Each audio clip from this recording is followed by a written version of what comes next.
ETF index mutual funds నేర్చుకుని stock మార్కెట్లో రాణించాలనుకుంటున్నారా? వెంటనే ఈ నెంబర్కి కాల్ చేయండి. Welcome to Suman TV. నేను మీ సుమన్ టీవీ నాగ్. టీన్ మైండ్ సిరీస్ని నేను సుబ్బారావు గారు చేస్తూ ఉన్నాము.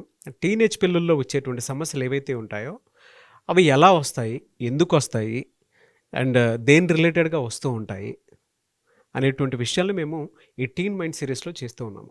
అయితే ఇందులో ముఖ్యంగా ఈ సిరీస్ చూసేటువంటి వాళ్ళు ప్రతి టీచర్ అయినా సరే, ప్రతి పేరెంట్ అయినా సరే, పిల్లలైనా సరే చాలా విషయాలను మేము రీసెర్చ్ చేసి మీ ముందుకు తీసుకురావడం జరిగింది. టీనేజ్లో జరిగేటువంటి అంటే సైకలాజికల్గాను ఫిజికల్గాను జరిగేటువంటి చేంజెస్ ఏవైతే ఉంటాయో ప్రతి చేంజ్కి ఒక సొల్యూషన్ అనేది ఉంటుంది. ఈ వీడియోస్ చూస్తే మీకు తెలుస్తుంది. అంటే ఫర్ ఎగ్జాంపుల్ టీనేజ్లో కొంతమంది నార్సిస్టిక్ బిహేవియర్ని చూపిస్తూ ఉంటారు. అతి క్రూరంగా భయంకరంగా ఉండేటువంటి జబ్బు అది, అదొక డిజార్డర్ లాగానే ఫామ్ అవుతుంది. అంటే అది ఎలా ఉంటుంది అని అంటే సైకలాజికల్గా టీనేజ్లో ఫామ్ అయితే పెద్ద అయ్యేంత వరకు ఉంటుంది, అది ఇంకా పోదు.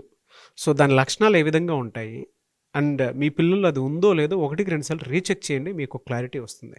నమస్కారం సుబ్బారావు గారు. నమస్తే అండి. టీనేజ్ పిల్లల్లో మనం చూస్తే సార్ చాలామందిలో నార్సిస్టిక్ లక్షణాలు ఎలా డెవలప్ అవుతాయి? ఇప్పుడున్న రోజుల్లోనండి మారిన పరిస్థితుల్లో ఇది అంతర్లీనంగా పెరిగిపోతుందండి. స్టాటిస్టిక్స్ కూడా చెబుతున్నాయి. ఇదివరకు ఉన్నటువంటి రోజులు వేరు, ఇప్పుడున్నటువంటి పరిస్థితులు వేరు. మరి ఎందుకు పెరిగిపోతుంది, ఏ విధంగా కనుక్కోగలం అనేటువంటివి చాలా సవివరంగా చూద్దామండి, చాలా సింపుల్ లాంగ్వేజ్లో. ఎవరైనా నాగరాజు గారు ఏ వ్యక్తి మీద ఆ వ్యక్తికి ప్రేమ ఉండాలంటారా, ఉండకూడదా? ఉండాలని ఖచ్చితంగా ఉండాలి. వాళ్ళని ప్రేమించుకోవాలి, వాళ్ళని అర్థం చేసుకోవాలి. అదే సందర్భంలో వాళ్ళ చుట్టుపక్కల ఉన్నటువంటి వాళ్ళని కూడా పరిమిత స్థాయిలో పరిగణలోకి తీసుకోవాలి కదండి. అవును. సో అది తీసుకోకపోయినప్పుడు excess self love, excess self centred అయిపోయిన సందర్భంలో ఆ మనుషులు ఎలా ప్రవర్తిస్తారండి? నేను అనుకున్నదే కరెక్ట్, నేనే సీతయ్య. సో అలాంటి లక్షణాలనే నార్సిస్టిక్ పర్సనాలిటీ డిజార్డర్ అంటారండి. మితిమీరినటువంటి సెల్ఫ్ లవ్. సో మరి ఇది ఎలా పెంపొందుతుంది, ఎలా గుర్తించాలి అని అన్నప్పుడు నేను ఒక ఎగ్జాంపుల్ చెప్తాను, ఒక కేస్ స్టడీ చెప్తాను. మా ఫ్రెండ్ ఒక అబ్బాయి ఉండేవాడండి. అతను క్రికెట్కి వెళ్తూ ఉండేవాడు. క్రికెట్ ట్రైనింగ్కి వెళ్ళేవాడు కాదు, క్రికెట్ జరుగుతున్నప్పుడు వెళ్ళేవాడు. రోజు వాళ్ళ మధ్య గొడవ అవుతూ ఉండేది. తండ్రి కొడుకు దెబ్బలాడుకుంటూ ఉండేవారు. నువ్వు వెళ్ళమనేవాడు, నేను వెళ్ళను అనేవాడు. ఎందుకు వెళ్ళను అనేటువంటి వాడికి దానికి రీజన్ కూడా చెప్పేవాడట. ఏం చెప్పేవాడంటే అండి, నేను ఓపెనింగ్ బ్యాట్స్మెన్ని, నేను బెస్ట్ బ్యాట్స్మెన్ని, నేను కెప్టెన్ని, నేను వెళ్ళక్కర్లా, నేను ఆల్రెడీ అంతా తెలుసు నాకు, నేను డైరెక్ట్కి వెళ్ళి ఆడేయటమే అని చెప్పేవాడు. నేను అప్పుడు ఏం చేశానంటే ఒక సలహా ఇచ్చాను ఆయనకి.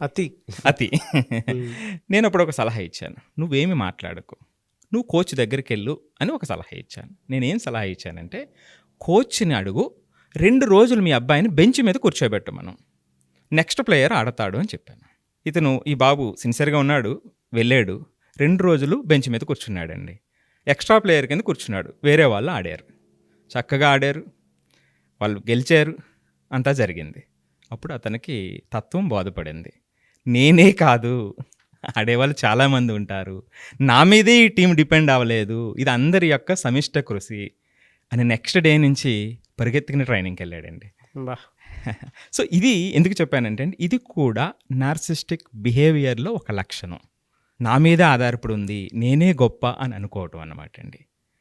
ఈ మధ్య రీసెర్చ్ ఏం చెప్తుందంటే అండి, పిల్లలందరూ కూడా చాలా గొప్ప లైఫ్ కావాలి, లైఫ్తో పాటుగా స్వీయ గుర్తింపు కావాలి అని కోరుకుంటున్నారు అని చెబుతూ, దానికి సంబంధించినటువంటి కష్టం పిల్లలు పడట్లేదు అని ఆ రీసెర్చ్ యొక్క సారాంశం అండి. అది మనసు లోతుల్లోకి వెళ్ళట్లేదు, ఆ భావం కష్టపడే విధానం వచ్చేటప్పటికి వాళ్ళు పైన మాత్రమే ఉంటున్నారు అని చెప్తుందన్నమాట అండి. సో ఇది ఎందుకు వచ్చింది అంటే ఇది గమనించాల్సినటువంటిది, ప్రతి ఒక్కరు గమనించాల్సినటువంటిది. మరి ఇది నార్సిస్టిక్ బిహేవియర్లో ఉన్నటువంటి కొన్ని లక్షణాల వల్ల ఆ యొక్క భావాలు పెరుగుతూ పోతూ ఉంటాయి అనేటువంటి దానికి ఈ రీసెర్చ్ ఒక ఉదాహరణ అన్నమాట అండి. మరి వీటిలో లక్షణాలు ఎలా ఉంటాయి మీరు అడిగినట్టుగా? మొట్టమొదటగా నేనే గొప్ప, ఇంకా అందరూ తర్వాతే అనేటువంటిది వస్తుందండి. ఈ లక్షణాలు ఇప్పుడు నేను చెప్పబోతున్న లక్షణాల్లో నాగరాజు గారు కొన్ని పేరెంట్ సమక్షంలో గుర్తించే విధంగా ఉంటాయి, కొన్ని వాళ్ళ ఫ్రెండ్స్ సమక్షంలో గుర్తించేటువంటి విధంగా ఉంటాయి. ఇది నేనే గొప్ప అనేటువంటిది ఎలా వస్తుందంటే వాళ్ళు లైఫ్ లివింగ్ స్టైల్స్ని బట్టి ఉంటుంది. నేను పలానా ప్లేస్లో ఉన్నాను, గొప్ప ప్లేస్లో నివసిస్తున్నాం మేము, మా నాన్నకున్నటువంటి కారు ఇంత గొప్ప కారు, మేము వాడుతున్నటువంటి వస్తువులు వేరే వాళ్ళ దగ్గర లేవు, గొప్ప వస్తువులు, నా దగ్గర ఉన్నటువంటి ప్రతిదీ కూడా మిగిలిన వాళ్ళకన్నా కూడా చాలా గొప్పది అనేటువంటిది లైఫ్ స్టైల్స్ని బట్టి వాళ్ళ మనసుల్లో ఇన్కల్కేట్ అయిపోతుంది. అది మీ పిల్లలు మీ దగ్గర ఎక్స్ప్రెస్ చెయ్యకపోవచ్చు, వాళ్ళ పీర్ గ్రూప్ దగ్గర అలాంటి మాటలు ఎక్కువ మాట్లాడుతూ ఉండొచ్చు. ఇది మొదటి లక్షణము, నేనే గొప్ప అనేటువంటిదండి. రెండవది, వాళ్ళ సామర్థ్యం మీద వాళ్ళకి అతి నమ్మకం ఉంటుందండి. నేను డ్యాన్స్ చేస్తే అసలు గొప్పగా చేశాను, సినిమాలో ఉంటుంది, హెచ్చులో పుచ్చకాయలు. హెచ్చులో పుచ్చకాయలు. సో ఇక నేను చేశానంటే ఇది గొప్ప, అంతే, వేరే వాళ్ళు ఎవరు చేసినా తర్వాతే అనేటువంటిది వాళ్ళలోకి వచ్చేస్తుందండి. ఇది అనుకుంటారు సార్ స్కూల్లో పిల్లలు, వీడియో నీ గురించిరా, నీ గురించే పక్క అనుకుంటారు. కొంతమంది టీచర్స్, ఇదిగో నీ గురించే సుబ్బారావు గారు నాగరాజు గారు చేశారు, నీ గురించే చూడు ఒకసారి. పేరెంట్స్, ఒక నిమిషం ఉన్నానా, ఏదో నీ గురించి చెప్తున్నట్టున్నారు చూడు. సో ఇక తర్వాత అండి, ప్రతి దాంట్లో ప్రశంస కోరుకుంటారండి. వాళ్ళు చేసింది ప్రశంసకి అర్హత ఉందా లేకపోయినా సరే మీరు ప్రశంస ఇవ్వాల్సిందే, లేకపోతే హర్ట్ అవుతారు, మానసిక క్షోభకు గురవుతారు. సో ఇది తర్వాత లక్షణం. తర్వాత అండి, అతి ముఖ్యమైనటువంటిది, వేరే వాళ్ళు భావోద్వేగాల్ని అస్సలు పట్టించుకోరండి. ఉదాహరణకి ఇప్పుడు రోజు చేసేటువంటి పనుల్లో ఒక్కరోజు చిన్న తేడా వచ్చినా సరే ఇమీడియట్గా ఆ విలువ లేకుండా మాట్లాడటం. ఇప్పుడు సపోజ్ ఇంటి కాంటెక్స్లో చెప్తాను. మన ఇంటికి ఎవరో బంధువులు వచ్చారండి. సో బంధువులు వచ్చినప్పుడు ఆ రోజున కొంత అడ్జస్ట్ చేసుకోవాల్సిన అవసరం ఉంటుంది. పడుకునే టైంలో కానివ్వండి, తినే టైంలో కానివ్వండి, కొంత అడ్జస్ట్మెంట్ అవసరం ఉంటుంది. దాన్ని కూడా వాళ్ళు పట్టించుకోరు, అంటే దానికి విలువ ఇవ్వరు. వాళ్ళ యొక్క సౌఖ్యం దాని చట్రంలోనే ఇరుక్కుపోయి ఉంటారు. దానికి భంగం కలిగితే పెద్ద ప్రమాదాన్ని సృష్టిస్తారనమాట అండి. వేరే వాళ్ళకి భావోద్వేగానికి అస్సలు విలువ ఇవ్వరు. సో ఇవి మనకి రోజు కనిపిస్తూ ఉంటాయి. అంటే మనకు అతి ప్రేమతో అటు పక్కకి వెళ్ళిపోతుందా అనేది ఆలోచించవలసినటువంటి అవసరం ఉందన్నమాట అండి. ఇతరులని తక్కువగా చూస్తారండి. అంటే కొంతమంది అంటే వాళ్ళ దగ్గర కన్నా తక్కువగా ఉండి, లేదా వాళ్ళ దగ్గర పని చేస్తున్నా మనం గొప్ప, సో వీళ్ళు తక్కువ, అంతేకాకుండా మొరటుగా కూడా ప్రవర్తిస్తూ ఉంటారండి. ఇది తెలియకుండానే వచ్చేస్తుంది. ఒక అహంభావం ఆ లోపల పేరుకుపోతూ ఉంటుందన్నమాట అండి. అది రకరకాల కారణాలు, దాంట్లోకి వెళ్ళొద్దు ఇప్పుడు మనం. రకరకాల కారణాలు అంటే ఇలాంటి లక్షణాలు ఉంటే ఏంటి అనేటువంటిది. అహంకారం అనేది అంటే బ్యాక్గ్రౌండ్ ఇష్యూ వల్ల కావచ్చు, లేదంటే మనీ వల్ల కావచ్చు, లేదా వాళ్ళ పేరెంట్స్ బిహేవియరు మిగిలిన వాళ్ళ పట్ల వాళ్ళు చేసేటువంటి బిహేవియర్ డామినేటింగ్గా దాన్ని వీళ్ళు సరిగా అర్థం చేసుకోలేకపోవచ్చు. ఆ విలువ ఇవ్వకుండా అహంభావంతో పెరిగిపోతూ ఉంటుందన్నమాట అండి.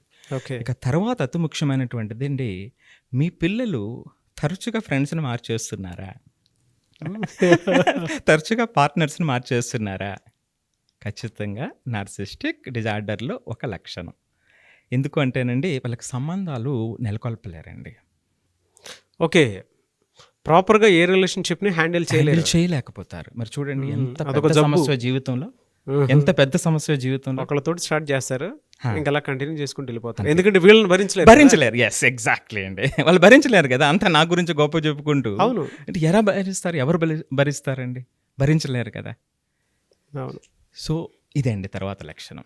ఇక తర్వాతదండి లాస్ట్ది, నాకే అన్నీ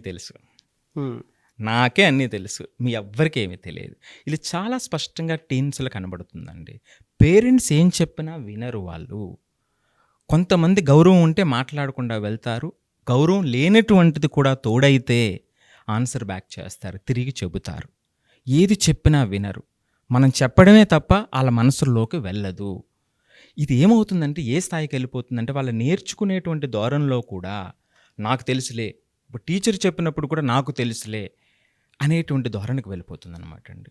ఇప్పటి వరకు మనం చెప్పినటువంటి లక్షణాలు చాలా సాధారణంగా, అతి సాధారణంగా కనిపిస్తున్నాయి, కానీ జీవితంలో అవి చూపించేటువంటి ప్రభావం అంతా ఇంత కాదు. ఇప్పుడే మనం మాట్లాడుకున్నప్పుడు అండి, సంబంధాలు నెలకొల్పలేరు అనేటువంటిది మనం మాట్లాడుకున్నాం. అది ఒక్క లక్షణం చావలదా అండి జీవితాన్ని చివరికి తీసుకొచ్చేయడానికి? అవును. సో రేపొద్దుట పెద్ద అయిన తర్వాత ఫ్యామిలీ ఉండదు, పిల్లలకి రెస్పెక్ట్ ఉండదు, అసలు ఏ సంబంధం, రేపొద్దుట జాబ్కి వెళ్ళిన తర్వాత అక్కడ కోపప్ కాలేరు. మొట్టమొదటిగా చెప్పినాను, అంతర్లీనంగా ఈ రోజున ఈ లక్షణాలు ప్రతి పిల్లల్లో పెరుగుతున్నాయి. జీవన శైలి కానివ్వండి, పేరెంట్స్ యొక్క బిహేవియర్ కానివ్వండి, వాళ్ళు చూపించేటువంటి పేరెంటింగ్లో ఉన్నటువంటి కొన్ని లోపాల వల్ల ఇవి అంతర్లీనంగా పెరిగిపోతున్నాయి. దీనివల్ల భవిష్యత్తులో వచ్చేటువంటి ఇబ్బందులను మీరు అంచనా వేయగలగాలి. ఇవి మొదట్లో చూస్తే చాలా చిన్నగా ఉంటాయి, సరిచేయటం కూడా చాలా సులువు. మరి ఎలా సార్ అంటే దీనివల్ల జరిగేటువంటి ఇబ్బందులు ఎన్ని రకాలుగా ఉండొచ్చు మనకి? దీనివల్ల జరిగేటువంటి ఇబ్బందులు ఏంటంటే మొట్టమొదటిదండి సంబంధాల విషయం అండి. సంబంధాల విషయం ఇంకా అసలు దాంట్లో ఇంకా చాలా దారుణంగా మానవ సంబంధాలన్నీ వెళ్ళిపోతూ ఉంటాయి. అంతే, ఇంకా వేరేదేమీ లేదు అందులో. రెండోదండి, మీరు ఇందాక అన్నాను కదండి, ప్రశంస అనేటువంటిది, ఇది ఎప్పుడైతే దొరకలేదో, ఎప్పుడైతే వీళ్ళకి ఫెయిల్యూర్ అనేటువంటిది ఎదురయ్యిందో, అది తట్టుకోలేనటువంటి పరిస్థితికి వెళ్ళిపోతారండి. ఇన్సానిటీ ఉన్మాదంలోకి వెళ్ళిపోతారు. అంతే కదండి. ఇప్పుడు మీరు ప్రతిదీ ఫీడ్ చేస్తూ పాజిటివ్ ఫీడ్ చేస్తారు, కానీ జీవితం అట్లా ఉండదు కదండి. సో ఎప్పుడైతే ఫెయిల్యూర్ వచ్చిందో దాన్ని తట్టుకోలేనటువంటి పరిస్థితుల్లో గందరగోళ పరిస్థితుల్లోకి వెళ్ళిపోతారు అనట్లో ఎటువంటి సందేహం లేదన్నమాట అండి. సో అంత పవర్ఫుల్ అన్నమాట అండి ఇవి. సో చాలా లోపల అలా ఉండిపోతాయి, ఆ సపోర్ట్ దొరకదు. ఇది ఎందువల్ల అంటే పేరెంట్స్ అంతా కూడా ప్రతిదాన్ని కూడా ఓవర్ ఎంపసైజ్ చేస్తూ ఉంటారు. అతి ప్రేమ. అసలు ఇది ఎందుకు వస్తుంది అంటే 2 లక్షణాలండి, విచిత్రమైనటువంటి లక్షణాలు చెప్తాను మీకు ఎందుకు వస్తుంది అనేటప్పుడు. ఒకటి, పేరెంట్స్కి పిల్లల మధ్య సంబంధం తగ్గిపోవటం అండి. మరొక లక్షణం చెప్పమంటారా? అధిక ప్రేమ. బా, మీ పిల్లల్ని అతిగా ప్రేమిస్తే జరిగేటువంటి అనర్థాలు ఇవి. అంటే మీ పిల్లల్ని మీరే విషవృక్షంగా మార్చుకునేటువంటి అవకాశాలు ఈ వీడియో మొత్తం చూసిన తర్వాత మీకు డెఫినెట్గా కనిపిస్తుంది. అంటే పిల్లలు ఎందుకు అలా మారిపోతారు అని అంటే జెనెటికల్ డిజార్డర్ ఒక రకంగా చూసుకుందాం, అంటే కంప్లీట్ సైన్స్ అది వేరే సబ్జెక్ట్, అందులో కొంత సైకాలజీ కూడా యాడ్ అయి ఉంటుంది కాబట్టి జనరల్గా చెప్తున్నాను. కానీ పిల్లల పెంపకం అనేది మన ఇంట్లో నుంచే జరుగుతూ ఉంటుంది. మనం ఏం చేస్తామో వాళ్ళు కూడా అదే బిహేవ్ చేస్తారు. అవునండి. నేను ఒకటి నా రియల్ టైం ఇన్సిడెంట్ ఒకటి చెప్దాం అనుకుంటున్నాను. గ్రేట్ అండి. మా ఇంట్లోనే నేను ఏది చేస్తే మా వాడు కూడా అదే చేస్తాడు. ఎస్, నేను ఎలా అరిస్తే వాడు అలానే అరుస్తున్నాడు. ఈ మధ్యకాలంలో నాకు ఏమనిపించినా కూడా అన్నీ మూసుకొని అడి ముందు బయటకి ఏమైనా వెళ్దామా, ఎరా బయటకి ఏమైనా వెళ్దామంటే వెళ్దాం. కోపం వచ్చినా సరే ఆడు కూడా కోపం వచ్చినా డాడ్ ఆడుకుందామా, ఓకే మారిపోయాడు. గ్రేట్. డాడ్ ఆడుకుందామా, బయటకు వెళ్దామా, నెక్స్ట్ గ్యాలరీ మళ్ళీ వెళ్దామా, ఇలా. నేను అందుకే చెప్తాను నాగరాజు గారు, పేరెంటింగ్ అంటే ఏమనుకుంటున్నారు, పిల్లల్ని పెంచడం కాదు, పేరెంట్స్లో మార్పు తెచ్చుకోవడం. The transformation with in the parents is a parenting అండి. అది చాలా చాలా గొప్ప విషయం అండి. అది మనసులో మార్పు వస్తుంది అక్కడ. సో ఈ విధంగా చూస్తేనండి దీర్ఘకాలంలో సంబంధాలు వీళ్ళు సరిగా నెరపలేకపోతారు. అంటే జాబ్లో కూడా ఇబ్బందులు వస్తాయి. ఎప్పుడైతే ఫెయిల్యూర్ ఎదురయ్యి ఆ ఎప్రిషియేషన్ తగ్గిపోతూ ఉందో అప్పుడు ఒక మాదక ద్రవ్యాలు, మద్యపానం ఇవన్నీ కూడా యాడ్ అవుతూ ఉంటాయి అన్నమాట. ఆ సెల్ఫ్ కంట్రోల్ చేసుకోలేకపోతారు, ప్రతిదీ సెల్ఫ్ సెంటర్డ్గా చూస్తారు. అరే నిన్నటి వరకు నేను ఇంత గొప్ప అనుకున్నది ఇంత కాదా అనేటువంటి విషయాన్ని డైజెస్ట్ చేసుకోలేకపోతారు.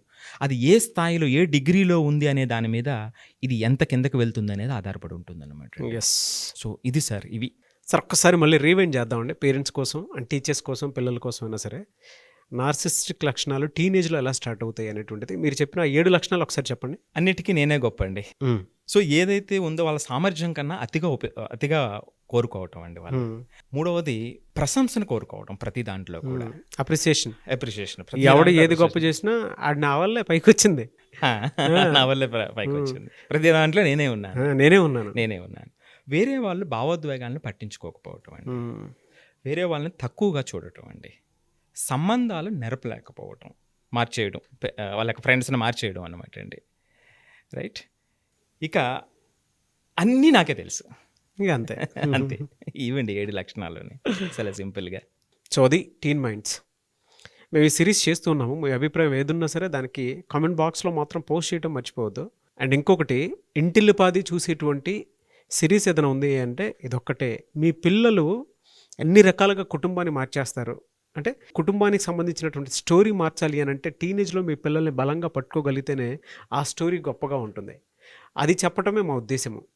అయితే ఇందులో మీకేదన్నా ఇప్పుడు నార్సిస్టిక్ బిహేవియర్ నుంచి పిల్లలు బయటపడాలి అని అంటే ప్రాసెస్ ఏంటి అని అంటే, ఒకటి మీరు పార్ట్ 2 కింద కావాలని అడగండి. దానికి డెఫినెట్గా మేము వీడియో చేస్తాము.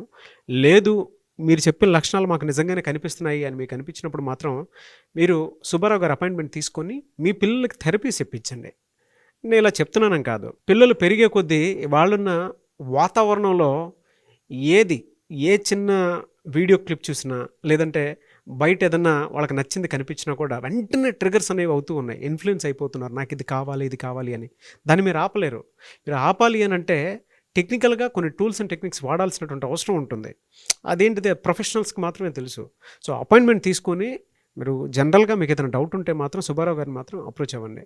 సో మీరు వాళ్ళకి టైం ఇస్తారు కదా సార్? తప్పకుండానండి. స్క్రీన్ మీద ఉన్నటువంటి నెంబర్ కాంటాక్ట్ చేస్తే వాళ్ళ అపాయింట్మెంట్ తీసుకోవచ్చు అండి. ఓకే. వాళ్ళ యొక్క ఆన్లైన్ ఆఫ్లైన్ రెండు కూడా అవైలబిలిటీ ఉందండి. సో వాళ్ళ యొక్క కన్వీనియంట్ టైంని బట్టి వాళ్ళ అపాయింట్మెంట్ తీసుకుని మనల్ని కలవచ్చు అండి. చాలామందికి ఉంటుందండి, అంటే విపరీతమైన కోపము, ప్రవర్తన బాగాలేదు, మాట వినట్లేదు, మా పిల్లల్ని ఎలా అయినా సరే మేము మార్చుకోవాలనుకుంటున్నాము, సమస్య సరిగా చదువు మీద ఫోకస్ పెట్టడం లేదు, అండ్ ఎక్కడో వెనకబడిపోతున్నాడు మా అబ్బాయి అనుకునేటువంటి ఆలోచనతో ఉండేటువంటి వాళ్ళు ఉంటారు. సో అటువంటి వాళ్ళు మిమ్మల్ని అప్రోచ్ అవ్వాలి అనుకున్నా కూడా కొంతమందికి బిహేవియర్ అర్థం కాదు. అవును. సో అటువంటి వాళ్ళు కూడా మిమ్మల్ని అప్రోచ్ అవ్వచ్చు. ఖచ్చితంగా అండి. వాళ్ళే నాకు అత్యంత ప్రేమ ఉంటుంది వాళ్ళ మీద. ఎందుకంటే ఆ మార్పులో ఉన్న తేడా నాకు తెలుసు అండి. That's what I love. Anyways sir, thank you sir, thank you so much Subbarao గారు. థ్యాంక్ యూ అండి. ఈ వీడియోకి పార్ట్ 2 కావాలి అని అంటే పేరెంట్స్తో పాటు టీచర్స్ కూడా మీరు అడిగితే డెఫినెట్గా నేను సుబ్బారావు గారు చేస్తాము. సొల్యూషన్ వీడియో లేదు అనుకుంటే మీరు అంటే ఒకళ్ళిద్దరు పెడితే సరిపోదు, ఒక్కొక్క 100 కామెంట్స్ అంటే మీ ఒపీనియన్ అయితే డెఫినెట్గా తెలియాలి. లేదు అనుకుంటే డైరెక్ట్గా మీరు పర్సనల్ అపాయింట్మెంట్ తీసుకోవాలనుకుంటే సుబ్బారావు గారు పర్సనల్ అపాయింట్మెంట్ తీసుకోవచ్చు. ఈ వీడియో లైక్ చేయండి, షేర్ మాత్రం తప్పకుండా చేయండి. ఇలాంటి మరిన్ని వీడియోస్ కోసం మా ఛానల్ ఫాలో అవ్వండి. Thank you. సుమన్ టీవీలో మీ పర్సనల్ అండ్ బిజినెస్ ప్రమోషన్స్ కోసం కింది నెంబర్కి కాంటాక్ట్ చేయండి.